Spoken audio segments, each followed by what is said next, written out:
રીઝનિંગનો 2018-19 નો GPSC નો એક PYQ જોઈએ. પીવાયક્યુમાં સવાલ પૂછાનો હતો કે યોગ્ય વેનાકૃતિ શોધો. શબ્દ હતો મંદાકિની, વિશ્વ, સૂર્ય અને એન્ડ્રોમીડા આકાશગંગાનો સંબંધ દર્શાવતી યોગ્ય વેનાકૃતિ તમે શોધો. હવે જ્યારે આવો સવાલ આવે ને ત્યારે વેનાકૃતિના લીધે તમને રીઝનિંગ પણ આવડવું જોઈએ ને જીકે પણ આવડવું જોઈએ. ચાલો આનો જવાબ કેવી રીતના શોધવાનો છે તો એટલું યાદ રાખજો કે આનો જવાબ આ આવે છે. હવે તમને એમ થાય કે સાહેબ આ જવાબ આવે છે તો આ જવાબ કેમ ના આવે, તો પેલા કન્સેપ્ટ સમજો. તો એટલું યાદ રાખજો કે આપણું સૂર્યમંડળ જે આકાશગંગામાં છે એનું નામ છે મંદાકિની વિશ્વ, જેને આપણે મિલ્કી વે ગેલેક્સી પણ કહીએ છીએ. અને એની બાજુની જે સૌથી નજીકની જે ગેલેક્સી છે એનું નામ છે એન્ડ્રોમીડા આકાશગંગા. એનો મતલબ શું કે મંદાકિની આકાશગંગા જે છે એ પણ અલગ છે ને એન્ડ્રોમીડા આકાશગંગા પણ અલગ છે. એટલે આ બે વસ્તુ અલગ છે. તો તમને કોઈ પણ ડાયાગ્રામ એવો દેખાવો જોઈએ કે જે બે સ્પષ્ટ અલગ હોવું જોઈએ. હવે આની અંદર બે મીંડા છે એનો મતલબ એમ કે આ બધા એકબીજા સાથે સંબંધ હોય ને એવું દર્શાવે છે.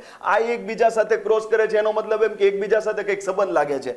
આમાંય બે આવી રીતના છે તો એકબીજા સાથે સંબંધ લાગે. એટલે બે સ્પષ્ટ ડાયાગ્રામ તો અલગ હોવા જોઈએ. તો તમે અહીંયા ધ્યાનથી જુઓ કે આ એક સર્કલની અંદર સર્કલ છે અને આ બીજું સર્કલ છે. એનો મતલબ શું કે જો બે ગેલેક્સી અલગ છે તો આ ધારો કે આપણી મંદાકિની આકાશગંગા હોય તો આ એન્ડ્રોમીડા આકાશગંગા હશે. અને આકાશગંગાની અંદર સૂર્ય આવે તો આપણો સૂર્ય મંદાકિની જે ગેલેક્સી છે એની અંદર છે. એટલે આ ડાયાગ્રામ એ બતાવે છે. અને એન્ડ્રોમીડા આકાશગંગા એનાથી અલગ છે એટલે એ એનાથી અલગનો રાઉન્ડ છે. એટલે આ જવાબ એનો સાચો ગણાશે. ક્લિયર છે?